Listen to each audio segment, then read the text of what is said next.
आज के लिए हमारा विषय है संत योसेफ परिवारों के संरक्षक। Saint Joseph the patron of families. हम संत योसेफ के बारे में मनन चिंतन में तीसरे दिन हम पवित्र परिवार के मुख्य या पवित्र परिवार के शीर्ष के बारे में भी हमने मनन किया था। और उस दिन हमने देखा कि संत योसेफ कैसे अपने परिवार को ईश्वर की इच्छा अनुसार चलाए। इसलिए ईश्वर पवित्र कलीसिया के द्वारा इस महान संत को, जिनके संरक्षण में पिता ईश्वर अपने पुत्र और उस पुत्र ईश्वर की मां मरियम को रखकर संत योसेफ के द्वारा उनकी रक्षा किए और अपनी योजना उनके द्वारा पूरा किए।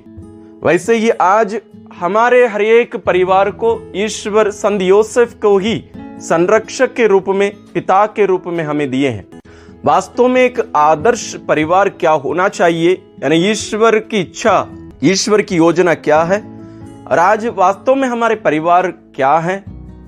और तीसरा, संत योसेफ हमें ईश्वर की इस इच्छा को पूरी करने में, हमारे परिवारों को उस आदर्श परिवार के समान बनाने में वो हमारी मदद कैसे कर सकते हैं, हमारा संरक्षण कैसे कर सकते हैं, इस पर आज हम मनन करने जा रहे हैं।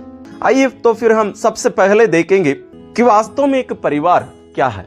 हमें एक परिवार के बारे में जानने के लिए इस दुनिया में नहीं, बल्कि वास्तव में एक वास्तविक परिवार क्या होना चाहिए, उसके लिए हमें ईश्वर की ओर देखने की जरूरत है। ईश्वर स्वयं एक परिवार है। 3 पवित्र व्यक्तियों का, दैविक व्यक्तियों का एक परिवार है ईश्वर। जहां हम देखते हैं कि ईश्वर अपने आप को हम पर प्रकट करते हैं और कहते हैं वे पिता और पुत्र और पवित्र आत्मा, इन 3 व्यक्तियों का एक परिवार है। वो ईश्वर इसलिए जब मानव का निर्माण किया, वास्तव में एक परिवार की जरूरत नहीं थी, लेकिन वे अपने प्रतिरूप में जब मनुष्य को बनाए। मैं सोचता हूं या विश्वास करता हूं कि ईश्वर जब मनुष्य को बनाए तब अपने इस प्रतिरूप को भी, पारिवारिक जीवन के प्रतिरूप को भी मनुष्य के उस स्वभाव में डाल दिए। इसलिए हम देखते हैं उत्पत्ति ग्रंथ अध्याय 1 पद संख्या 26-27 में कि ईश्वर मनुष्य को अपने प्रतिरूप बनाए, उन्हें नर और नारी के रूप में बनाए। दोनों को नर नहीं, दोनों को नारी नहीं, नर और नारी के रूप में बनाए। एक पूर्णता, एक परिवार का निर्माण वहां ईश्वर किए। तो परिवार की जिम्मेदारी ईश्वरीय इस परिवार को प्रकट करने का है, जीने का है। दूसरा उदाहरण हम पुराने विधान में देख सकते हैं। पुराने विधान में ईश्वर इस्राएलियों के साथ अपने संबंध को एक दाम्पत्य जीवन के रूप में प्रकट करते हैं। विशेष रूप से नबी यिर्मयाह का ग्रंथ और नबी होशाया का ग्रंथ में हम इस बात को ज्यादा पढ़ सकते हैं। अन्य पुस्तकों में भी है, लेकिन इन दोनों पुस्तकों में ज्यादा गहराई से हमें बताया जाता है। होशाया का ग्रंथ अध्याय 2 में ये पूर्ण रूप से पूरा अध्याय आप पढ़ लीजिएगा, लेकिन मैं 1-2 वचनों को पढ़कर आपके लिए सुनाऊंगा। अध्याय 2 पद संख्या 2 में लिखा है, तुम अपनी मां को समझाओ, क्या वह मेरी पत्नी नहीं है? क्या मैं उसका पति नहीं हूं? ये मां किसको कह रहे हैं? इस्राएली लोगों को कहा जा रहा है। पद संख्या 16 में लिखा है, प्रभु की यह वाणी है, उस समय तुम मुझे अपना पति कहकर पुकारोगी। देखिए यहां ईश्वर अपना संबंध इस्राएलियों के साथ एक दाम्पत्य संबंध के रूप में प्रकट करते हैं। एक घनिष्ठ संबंध, एक अटूट संबंध। तो हर परिवार की जिम्मेदारी है कि ईश्वर और मनुष्यों के बीच, विशेष रूप से इस्राएलियों के बीच के इस अटूट संबंध को प्रकट करने का है। तीसरा उदाहरण हम देख सकते हैं स्वयं प्रभु यीशु और पवित्र कलीसिया के बीच का संबंध। संत पौलुस एफेसियों के पत्र में अध्याय 5 पद संख्या 31 और 32, 31 और 32 में कहते हैं, धर्म ग्रंथ में लिखा है, पुरुष अपने माता पिता को छोड़ेगा और अपनी पत्नी के साथ रहेगा और वे दोनों एक शरीर हो जाएंगे। यह एक महान रहस्य है। मैं समझता हूं कि यह मसीह और कलीसिया के संबंध की ओर संकेत करता है। देखिए, हर परिवार प्रभु यीशु और कलीसिया के बीच का वो जो अटूट संबंध है, पवित्र संबंध है, एक होने का। क्योंकि कल जैसे हमने मनन किया, कलीसिया प्रभु यीशु का शरीर है, तो यीशु और कलीसिया अभी एक हो गए हैं, मानो दोनों शरीर और उसका शीर्ष हो। बाइबल में हम इसके बारे में भी हम पढ़ते हैं। तो प्रभु यीशु और पवित्र कलीसिया के बीच का वो जो अटूट संबंध हर परिवार प्रकट करने के लिए ईश्वर जिम्मेदारी हमें दिए हैं। और इन तीनों आदेशों को निभाते हुए नासरेत के पवित्र परिवार ईश्वर की यह इच्छा पूरी किए। इसलिए नासरेत का पवित्र परिवार हमारे लिए आदर्श परिवार है, जहां योसेफ, मरियम और यीशु तीनों मिलकर उस ईश्वरीय परिवार में रहने वाले पिता, पुत्र और पवित्र आत्मा के समान ये तीनों व्यक्ति योसेफ, मरियम और यीशु अपने आप को एक दूसरे के लिए देते हुए एक घनिष्ठ संबंध में एक बनकर एक परिवार के रूप में जिए। एक साथ केवल जीना नहीं, एक परिवार का मतलब उसके हर सदस्य अपने बारे में नहीं, दूसरे लोगों के बारे में सोचते हैं, तो अपने आप को दूसरों के लिए दे देते हैं। हम उसी में ही पूर्णता को प्राप्त करेंगे, जिसके बारे में हम नासरेत के उस पवित्र परिवार में हम देख सकते हैं। यह रहा हमारे लिए आदर्श, ईश्वर की इच्छा, वास्तव में एक परिवार कैसे होना चाहिए। लेकिन आइए हम हमारे परिवारों की परिस्थिति को आज हम समझें। जब हम लोगों से मिलने के लिए उनके परिवार में जाते हैं, हम उनके परिवारों में देखते हैं, शायद परिवार एक परिवार नहीं कहा जा सकता है। परिवारों में जरूर पिता हैं, माँ हैं और बच्चे हैं, वो नाम के वास्ते हैं, लेकिन उनको जैसे जीना चाहिए वैसे जीते नहीं हैं। पिता की जिम्मेदारी पिता निभाते नहीं, माँ की जिम्मेदारी माँ निभाती नहीं, बच्चे की जिम्मेदारी नहीं निभाते हैं। आज शायद हमारे गांवों में ये कम है, शहरों में परिवार हर दिन टूट रहे हैं या एक साथ जी भी रहे हैं, समझौता करके जी रहे हैं। और बड़े बड़े देशों में, हमारे भारत देश में भी इसका कहीं कहीं प्रचलन में है ये बातें, जहां दो पुरुष एक साथ एक परिवार के रूप में जी रहे हैं, कहकर कि हम परिवार हैं। उसी प्रकार दो महिला एक साथ जी रही हैं, कहती हैं कि हम एक परिवार हैं।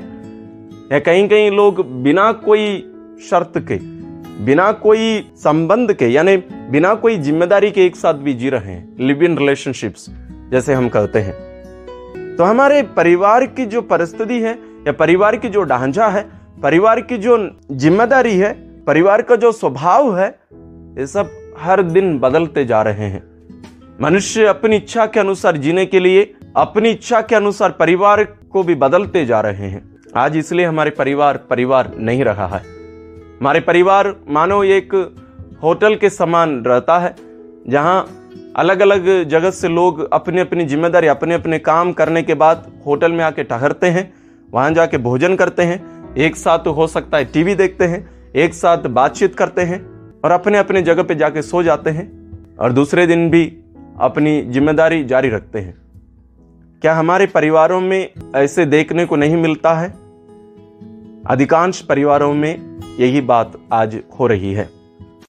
और एक बहुत बड़ी चुनौती है, स्त्री पुरुष जैसे बनना चाहती है और पुरुष स्त्री जैसे बनना चाहता है, जो कि ईश्वर की इच्छा के विरुद्ध है। समानता की बात होती है, जरूर समानता की बात होनी चाहिए, लेकिन जब एक स्त्री या महिला एक पुरुष जैसे बनने का प्रयत्न करती है तो वहां ईश्वर की इच्छा के विरुद्ध चलती है।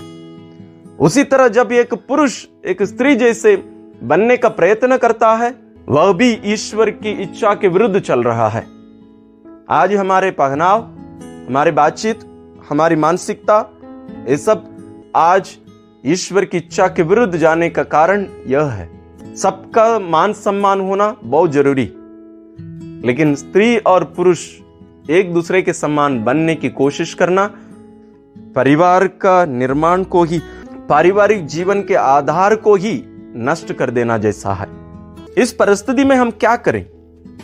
आज ईश्वर जो फिरौन बात कहे थे योसेफ के बारे में, पुराने विधान में जो योसेफ है, याकूब का बेटा, फिरौन की वो शब्द आज शायद ईश्वर हमसे कह रहे होंगे। उत्पत्ति ग्रंथ अध्याय 41 पद संख्या 39 और आगे।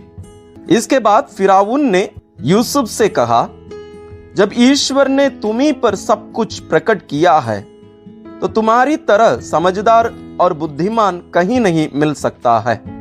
तुम्ही मेरे महल के प्रबंधक होंगे। मेरी सारी प्रजा तुम्हारी आज्ञाओं का पालन करेगी।